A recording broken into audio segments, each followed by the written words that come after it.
నామానికి మహిమ కలుగును గాక. ప్రియ దేవుని బిడ్డలారా, ప్రతి ఉదయకాలం ఈ దినం దేవుని వాగ్దానం చూస్తున్న ప్రియ దేవుని బిడ్డలందరూ ప్రత్యేకమైన వందనాలు. దేవుని బిడ్డలారా, మీ అందరూ బాగున్నారా?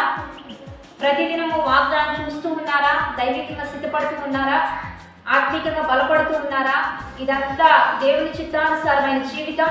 ఆయనలో ఉండడం, ఆయనలో నడుచుకోవడం, ఆయనతో ఒక రోజును ప్రారంభించడం, ఆయన వల్ల మేలు పొందుకోవడం, ఆయనలో వర్ధిల్లడం, ఇదంతా దేవుని చిత్తానుసారమైన మనస్సు. ఈ దినము దేవుడు ఏ రీతిగా తన చిత్తాన్ని బయలుపరుస్తున్నాడు చూద్దాం. పరిశుద్ధ లేఖన గ్రంథంలోంచి రోమా పత్రిక 16వ అధ్యాయం 20వ వచనం చదువుకుందాం.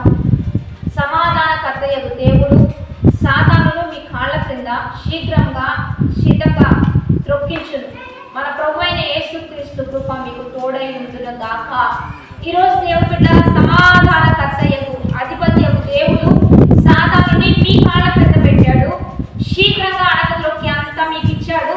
కాబట్టి దేవుని యొక్క కృప మీకు తోడై ఉండును గాక అనే మాటను కూడా ఇక్కడ దేవుడు మనకు తెలియజేస్తూ ఉన్నాడు. కాబట్టి దేవుని బిడ్డగా ఈరోజు సంఘముగా, దేవుని బిడ్డలుగా, దేవుని జనాంగంగా అపవాది చేత మీరు తొక్కించబడుతున్నారా, లేకపోతే అపవాదిని మీరు తొక్కుతున్నారా? గమనించుకుందాం.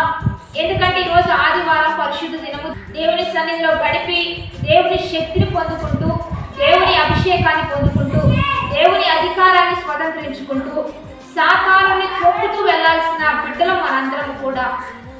యేసుక్రీస్తు ప్రభు ఆయన శిష్యులను తయారు చేస్తూ ఆయన ఏమని చెప్తున్నాడంటే, తండ్రి అయిన దేవుడు ప్రభు అయిన యేసుక్రీస్తుకి ఏమని ఇచ్చాడంటే, నీ ద్వారా అద్భుతాలు చూస్తారు, నీ ద్వారా తప్పించి మరి ఎవరు నా యొద్దకు రారు. కాబట్టి తండ్రి కుమారునికి ఆ రీతిగా సపోర్ట్ ఇచ్చాడు.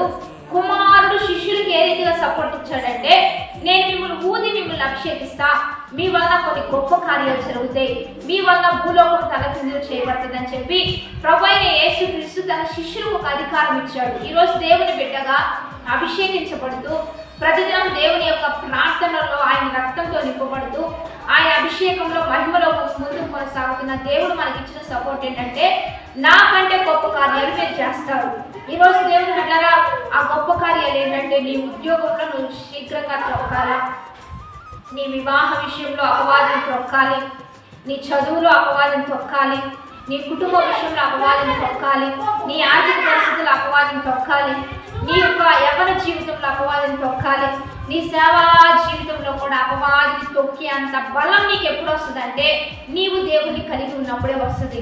నువ్వు మందిరానికి దూరం అయిపోయి, సేవకునికి దూరం అయిపోయి, అభిషేకానికి దూరం అయిపోయి, ఆరాధనకు దూరం అయిపోయినా ఆ యొక్క పరిస్థితులను బట్టి నీ అభిషేకము అది తగ్గిపోతూ ఉంటుంది. దేవుడు నీకు ఇచ్చిన అధికారాన్ని కూడా నువ్వు మర్చిపోతావు. ఆ యొక్క అజ్ఞానంలోనికి అపవాది నేను తీసుకొని వెళ్ళిపోతూ ఉంటుంది. కనుక మందిరాన్ని మర్చిపోవద్దు.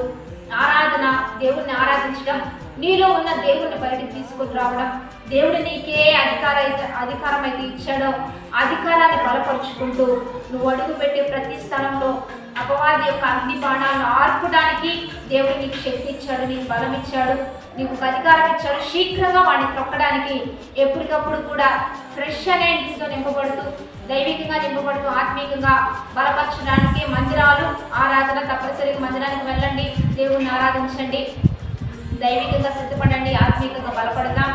దేవుని కృప మనకు తోడై మనం నడిపించబడబోతూ ఉండగా ప్రార్థన చేద్దాం. పరిశుద్ధుడా, మహోన్నతుడా, గొప్ప దేవ, ఈ దినం మీరు మాకు ఇచ్చిన బలమైన వాగ్వచనాలను బట్టి నీకు మహిమ. ఎంతమంది బిడ్డలు ఈ వాగ్దానం చూస్తున్నారు, ఈ వాగ్వచనాలు అన్ని బిడ్డల పట్ల రూఢీపరిచయ్యా, వారిని బలవంతులుగా, శక్తివంతులుగా, అధికారం ఇచ్చి లేవనెత్తండి. శీఘ్రంగా అడగదొక్కే కృపని పండయ్యా. మీ కృప వారికి ఎల్లవేళలా తోడేయండి. ఈ దినమంతా సంతోషించి ఆనందించే గొప్ప ధన్యత ప్రతి ఒక్క దేవుని పిల్లలకు దేవుడు తోడేయండి, నడిపించును గాక. ఆమేన్. మంచి లైక్, షేర్, కామెంట్ చేస్తే దేవుని నామాన్ని మహిమ